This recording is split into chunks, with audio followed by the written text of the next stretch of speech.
Yes, of course I want to delete. Want to delete that. Delete! Delete! Delete! Oh crap, that's on.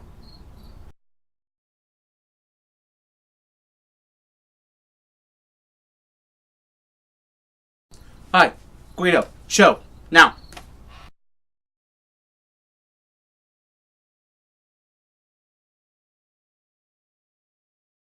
So, it was reported in an interview with Billy Corgan in the New York Post that WWE had put in an offer to purchase Impact Wrestling. As I reported earlier, Corgan mentioned on his face in a video on his Facebook that he was looking to buy the shares of owned by Arlux Productions and Dixie Carter, giving him total control of Impact Ventures, the parent company for TNA and Impact Wrestling. With WWE's offer, more than likely it's a lowball offer, very similar to WCW, where they offered I think it was 2.5 or 2.4 million, and that was just for the trademarks in the video library. TNA is valued at $40 million, although they say that estimate is probably more than what the company is actually worth. Of course, later on this week, Meltzer went on Wrestling Observer newsletter, saying that these were false reports, that WWE has never made an offer for Impact Wrestling, and that either WWE nor Sinclair Broadcasting, the parent company of Ring of Honor, has put in offers to buy TNA.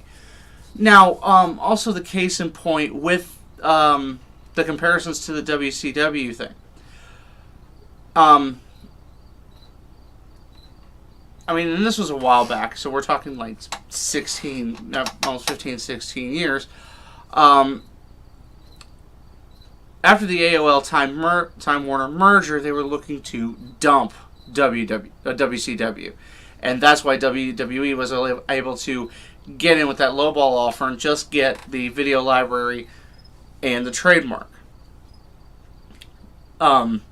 With Impact Ventures, it's not that they're trying to get out of it. It's that this is their thing.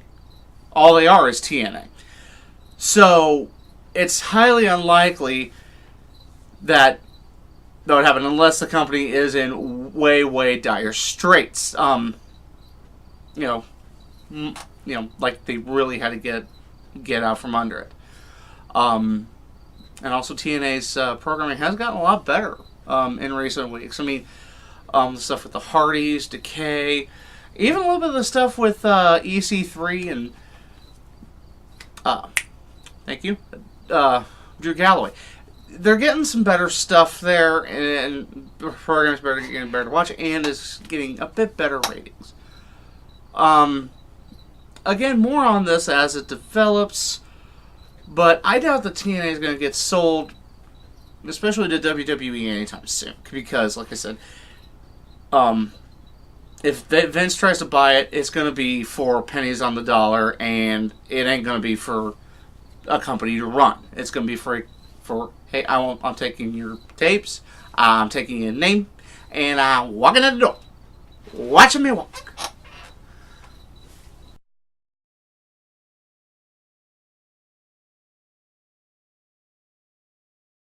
So, some women's wrestling news. Emma has returned. She came back starting at the house show, the Raw house show in Louisville. However, she's not yet wrestling.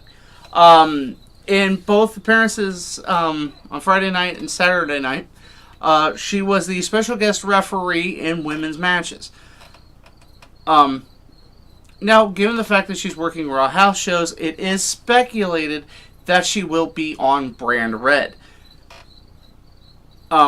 This also comes with her tweet that came out, I believe, tonight, saying that she has been medically cleared for about 6 weeks now, and that she's very, very looking forward to getting back in the ring to wrestle. Now, I'm all for that. Emma's a great talent. She works hard. This injury's been a setback, but clearly she can return to action. However, as far as her being on brand red, I have heard that's a possibility, but I've also heard that there was a trade that went on with Jack Swagger going to SmackDown, that they were possibly trading Eva Marie to Raw. Now, if that's the case, I could really see Emma as part of the SmackDown brand. Either brand, it would be good to have her, but I could see her making more of an impact on SmackDown. Now, that's just me personally. I don't see it as a B show, at least as far as the women are concerned, because with the SmackDown women's division, it is a wide open race.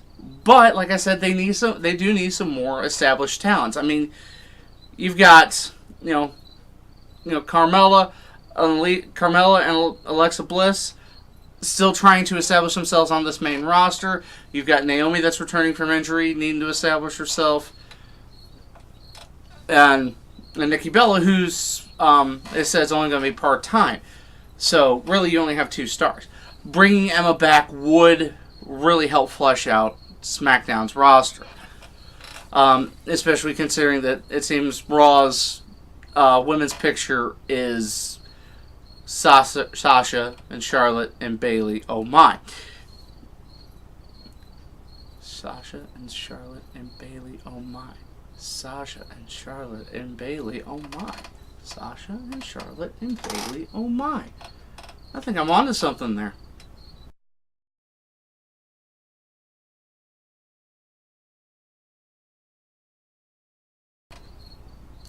So, there was talk this week about a couple people still on WWE's radar. In fact, probably their top 2 candidates for hiring. The first being Shelton Benjamin. The second being Ring of Honor World Champion Adam Cole. Baby. In the case of Benjamin, as we all know, about last month, Shelton Benjamin did go to the Performance Center, receive a physical, and it turned out he had a torn rotator cuff. He did have the surgery. He is expected to be out for 6 months. However, it still seems that even with this injury, WWE still wants him, and wants him pretty bad. Now, as we all know, WWE has been hiring some older talents to help push the younger stars. However, Benjamin's still young enough that officials believe that they can have him have a pretty substantial run and be one of the top guys on SmackDown. He was, they did want him for the SmackDown brand. So again, that's 6 months. You're talking either around Mania or shortly after that. So there's a possibility we could see Shelton Benjamin be one of those after Mania bring-ins, kind of like with the same. That's around the same time NXT does call-ups.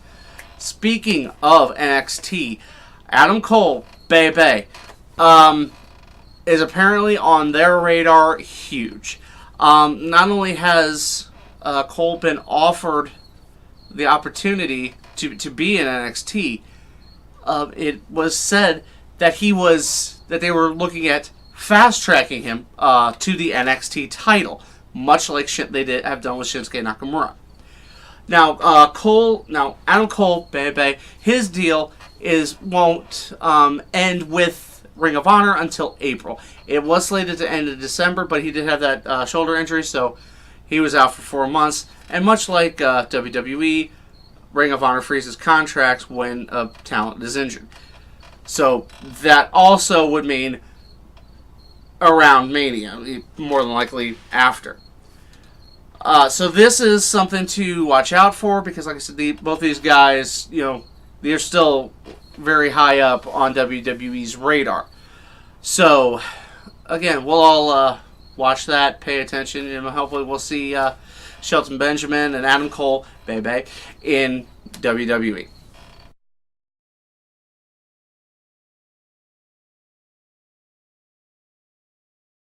Well, a bit bittersweet news in this case. Over the weekend, at a House of Hardcore show,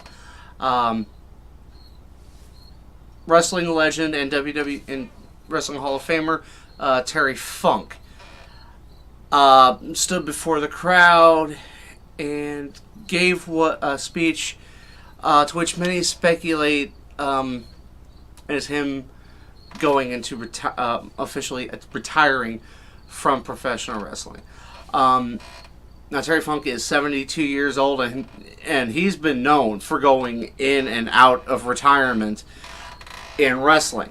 However, at this show, he was taken to a local hospital, suffering from dizzy spells. And from what I'm understanding from what I'm reading, this has been happening quite a bit with Funk. And, for somebody who's cheated retirement for so long, it looks like this finally might be the ride off into the sunset for the legendary wrestler. And if it is, we wish him the best.